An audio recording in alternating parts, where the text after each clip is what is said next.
We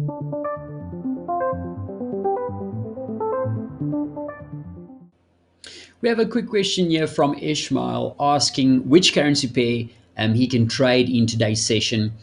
Do we have a clear bias on any of them? So I'm not sure whether you caught any of the videos that we've done so far, Ishmael, highlighting the overall neutral bias that we have in the markets for today.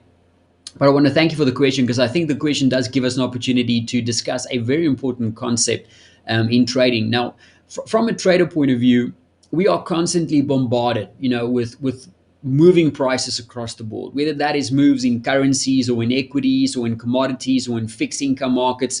We see prices moving all over the place, and it often can induce the feeling that we're somehow missing out of something, right? Or it can create that anxiety that there's something happening right now. There's something happening right now that we can be making money from, but we just don't know where it is. We can't see it right now. And believe me, I know these feelings all too well. But the one thing that I have learned over the past few years is that not taking a position in the market or not trading is also taking a position in the market, right? So you see, when we deliberately stay out of the market due to a lack of clear drivers, or due to a mixed tone in the market, we are also taking a position in the market. It's just a neutral position in the market. So oftentimes, we can feel unproductive when we're not in a position all the time, or every single session, or every hour of the day. But it does take experience to know that there are times when it is actually in our very best interest not to engage the market. It takes a lot of patience and restraint on our part, not to engage. But if the market is not moving in a way that gives us a clear directional bias, then the very best thing that we can do for our own accounts in times like this is just to wait. Patiently waiting for a trigger, waiting for an event, waiting for a catalyst to emerge that we can take advantage of. And that's why, always having a clear view of the main global macro themes that the markets are focusing on is so important.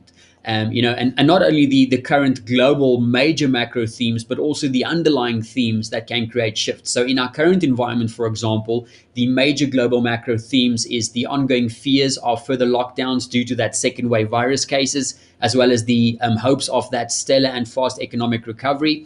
But we also have the underlying themes, like Brexit, still very much alive, the ongoing relationship or tensions between the US and China, still very much present, just basically lying dormant, until we get that new catalyst, that new driver in the short term. So I know sometimes we just want to open the screens and start trading. But when there is no clear direction, and when we take trades because we might be bored, or due to a lack of drivers, those are usually the times when the market just chops us up, spits us out, and causes us to lose all of our hard-earned profits. Because we're trying to trade, in all the directions all the time. So the best thing that we can do in times like this is to sharpen up on our research, right? So on a day like today, where things are really slow, where the tone is really mixed, what you can do is start looking at next week's economic calendar, for example. Pinpoint some upcoming events that can be the big market movers next week, and start doing some additional research on them. Of course, have your audio squawk on in the background, waiting for potential catalysts in the short term to take advantage of. But mainly when we have these slower days, it's just a great opportunity to sharpen up on the research, do some additional research on on the upcoming economic events, on the current themes in the markets.